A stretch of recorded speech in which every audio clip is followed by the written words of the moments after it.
بسم اللہ الرحمن الرحیم نحمده ونصلی علی رسولہ الکریم اما بعد۔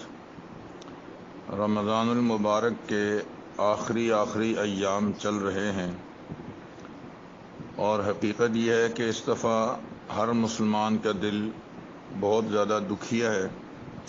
اس کی ایک وجہ تو یہ کہ رمضان شریف جو ایک معزز مہمان تھا بہت ساری خوشخبریاں اور خیریں ہمارے لیے لے کے آیا، یہ ہم سے رخصت ہو رہا ہے، تو اس کا ایک مستقل دکھ ہے جو ہر مسلمان کو ہر سال ہی ہوتا ہے۔ لیکن اس سے بڑھ کر ہمیں جو دکھ ہے وہ یہ کہ اس دفعہ ہم اس مہمان کا شایان شان اکرام نہ کر سکے۔ ہماری مساجد نماز کے لیے، تراویح کے لیے جیسے کھلنی چاہیے اس طرح نہ کھل سکیں۔ کئی مساجد میں قرآن مجید تراویح میں نہیں سنایا گیا، بہت سارے لوگوں کی تراویحیں ہی نہیں ہو سکیں، قرآن مجید تراویح میں نہیں سن سکے، مساجد میں نمازیں باجماعت نہیں پڑھ سکے، اور دیگر علماء اور مشائخ کے جو بیانات، درس قرآن، درس حدیث ہوتا تھا اور زندگیاں اس سے بدلا کرتی تھیں، یہ سلسلہ بھی بہت زیادہ متاثر ہوا۔ لہذا حقیقت تو یہ ہے کہ ہم بہت زیادہ شکستہ دل ہیں، لیکن اس سب کچھ کے باوجود ہم اپنے رب کی رحمت سے پر امید ہیں۔ امام الانبیاء صلی اللہ علیہ وسلم کا ارشاد ہے کہ اللہ تعالیٰ ٹوٹے ہوئے دلوں کی دعائیں قبول فرماتے ہیں، اور اللہ تعالیٰ شکستہ دلوں کی آرزوئیں اور ان کی تمنائیں رد نہیں فرماتے۔ تو یہ جو ہمیں اس بات کا ایک دکھ اور غم ہے، اللہ تعالیٰ کی ذات سے امید ہے کہ ہمیں اس کا بہتر صلہ ملے گا۔ غور کیجئے، ہمارے نبی پاک صلی اللہ علیہ وسلم جب مکہ مکرمہ انہیں چھوڑنے پہ مجبور کیا گیا اور صحابہ کرام اور آپ صلی اللہ علیہ وسلم ہجرت فرما کر مدینہ منورہ تشریف لے گئے، کتنا دکھ تھا انہیں۔ اور جب آپ صلی اللہ علیہ وسلم گھر سے باہر نکلے، بیت اللہ سے، مکہ سے باہر نکلے، تو یوں گریبان کو ہلایا اور فرمایا بیت اللہ تجھے چھوڑنے کو، مکہ تجھے چھوڑنے کو تو دل نہیں چاہتا، مگر کیا کروں، یہ ظالم مجھے یہاں رہنے نہیں دیتے۔ میں نے ایک بزرگ شخص کو دیکھا مسجد کے گیٹ پر، اس نے بہت آہوزاری کی کہ مجھے نماز کے لیے چھوڑ دو، مگر مہربانوں نے نہ چھوڑا، اور کس افسردگی کے ساتھ وہ واپس ہوا۔ مجھے وہ منظر یاد آ گیا کہ میرے پیارے محبوب صلی اللہ علیہ وسلم بیت اللہ میں 2 رکعت نماز پڑھنا چاہتے تھے مگر ظالموں نے نہ پڑھنے دیے۔ آپ کی طبیعت پر کیا گزری ہوگی۔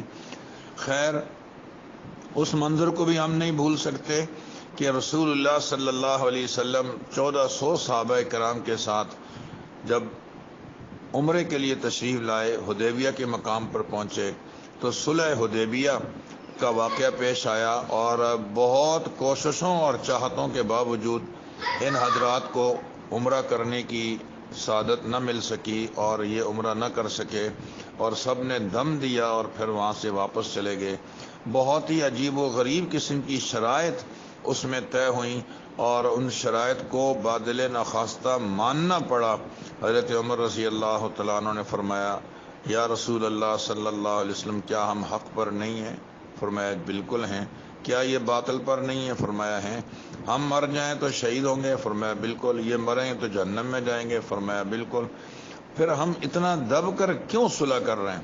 مگر آپ نے ارشاد فرمایا، مجھے میرے رب سے امید ہے کہ وہ ہمیں ضائع نہیں کرے گا، بس جو ہو رہا ہے ہونے دو، اسی میں خیر ہوگی۔ چنانچہ جب آپ صلی اللہ علیہ وسلم واپس تشریف لے گئے تو راستے میں ہی اللہ نے خوشخبریاں سنانی شروع کی۔ فرمایا انا فتحنا لک فتحا مبینا۔ صحابہ حیران تھے، یہ کیسی عجیب فتح ہے کہ ہمارا کوئی آدمی وہاں سے اگر آئے گا مکہ تو یہ لوگ واپس کرنے کے ذمہ دار نہیں ہیں، ان کا آئے گا تو ہمیں واپس کرنا ہوگا، اور دیگر عجیب و غریب شرطیں، مگر اللہ نے فرمایا یہ فتح مبین ہے۔ اور واقعی تاریخ گواہ ہے اس بات پر کہ سب سے زیادہ اسلام پھیلا ہے صلح حدیبیہ کے بعد۔ فتح مکہ کا پیش خیمہ اصل میں صلح حدیبیہ ہے، اور جو 1,24,000 کم و بیش صحابہ کرام حجۃ الوداع کے موقع پر جمع ہوئے، اس کی بنیاد صلح حدیبیہ ہے، اور دیگر بڑی بڑی فتوحات کی بنیاد ہجرت سے جب وہ پیدا ہوئی۔ اللہ تعالیٰ کی ذات سے امید ہے یہ جو عارضی دکھ اور غم ہمیں دین اسلام کے حوالے سے لائق ہوئے ہیں، یہ سب من جانب اللہ ہیں۔ انشاءاللہ ثم انشاءاللہ ایک وقت آئے گا کہ یہ سارے غم ہمارے خوشیوں کا سبب بنیں گے۔ اذا اشتدت بک البلوى ففکر فی الم نشرح فعسرا بین یسرین اذا فکرتہ فافرح۔ اللہ تعالیٰ نے قرآن مجید میں سورہ الم نشرح میں یہ بات ارشاد فرمائی ہے، ان مع العسر یسرا، ان مع العسر یسرا۔ اگر تم پر ایک تنگی آ جائے تو تمہیں مبارک ہو، دو خوشخبریاں تمہاری طرف آنے والی ہیں، ایک پریشانی پہ دو خوشیاں دینا میرے رب کا وعدہ ہے۔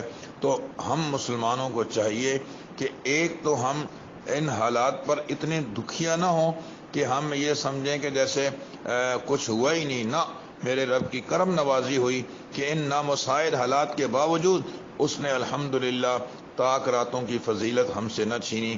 شب قدر کی عظمت اور فضیلت جو عام حالات میں ہوتی ہے وہ ان حالات میں بھی الحمدللہ رہی، نمازوں کی وہ فضیلت اب بھی رہی، روزے کی فضیلت اب بھی رہی۔ قربان جائیں، اب بھی اس رب نے ارشاد فرمایا ہوا ہے کہ اب بھی فرشتے آئیں گے طاق راتوں میں، اور اب بھی ہر کچے پکے مکان میں جائیں گے، اور ہر روزے دار کی دعاؤں پہ یہ فرشتے آمین کہیں گے۔ اب بھی وہ فرشتے تم مسلمانوں سے مصافحہ کریں گے انشاءاللہ العزیز۔ یہ رب کی سب مہربانیاں ہیں، اس کے اپنے اثرات ہیں، وہ مرتب ہو کر رہیں گے۔ اللہ تعالیٰ نے تلاوت کے مواقع پھر بھی ہمیں نصیب کیے، نمازوں کی سعادتیں پھر بھی ہمیں عطا فرمائیں، اور جتنا جس سے ہو سکا اس نے عبادات میں یا وہ اپنی اپنی بساط اور طاقت کے مطابق ضرور حصہ ڈالا ہے۔ اپنے رب سے اچھا گمان رکھیے، انشاءاللہ میرا رب ہماری ان ٹوٹی پھوٹی عبادات کو اپنی بارگاہ میں قبول فرما کر ضرور بہتر سے بہتر وہ نتائج مرتب فرمائے گا، اور اچھی خوشخبریاں آئیں گی۔ تو ایک تو ہمیں اپنے اعمال پر اداس نہیں، خوشی ہونی چاہیے کہ اللہ نے کچھ نہ کچھ کرنے کی توفیق دی، ساتھ ساتھ میں ہمیں پرعزم ہونا چاہیے انشاءاللہ آئندہ کے لیے بھی ہم اپنا تعلق مساجد اور مدارس اور خانقاہوں سے اور علماء سے مضبوط رکھیں گے تاکہ ہمارا مستقبل بہتر ہو۔ اپنے بچوں کے حوالے سے بہتر فیصلے کیجئے، اپنے حوالے سے بہتر فیصلے کیجئے، اپنے گھروں میں دینداری کو لانے کا عزم کیجئے۔ یہ جو ایک رات رہ گئی ہے، ایک دو راتیں ہمارے پاس باقی ہیں، یاد رکھیں جیسے اس بنی اسرائیل کے ایک شخص جس نے 83 سال عبادت کی، صحابہ کرام کو تھوڑا سا قلق ہوا، افسوس ہوا، میرے رب نے سورہ قدر اتار کے اس قلق کا ازالہ فرما دیا۔ آج موجودہ حالات کی وجہ سے جو ہمارا ایک غم اور دکھ تازہ ہے اور جس پہ ہم آبدیدہ ہیں، انشاءاللہ العزیز وہ رب آج بھی وہی ہے، اس کی کرم نوازیاں بھی وہی ہیں، ہم اپنے رب سے پر امید ہیں انشاءاللہ العزیز۔ اللہ تعالیٰ یہ جو رہے ہوئے چند دن ہیں ان میں بھی اگر ہم نے توجہ دے ڈالی تو اللہ تعالیٰ گزرے ہوئے ایام کی کوتاہیوں کا ازالہ فرما دیں گے۔ دو جملے تو چاہیے، ایک جملہ توبہ کا ساری زندگی کے وہ گناہوں کو اور کوتاہیوں کو دھونے کے لیے کافی ہے، یہ اس امت کی خصوصیات میں سے ہے۔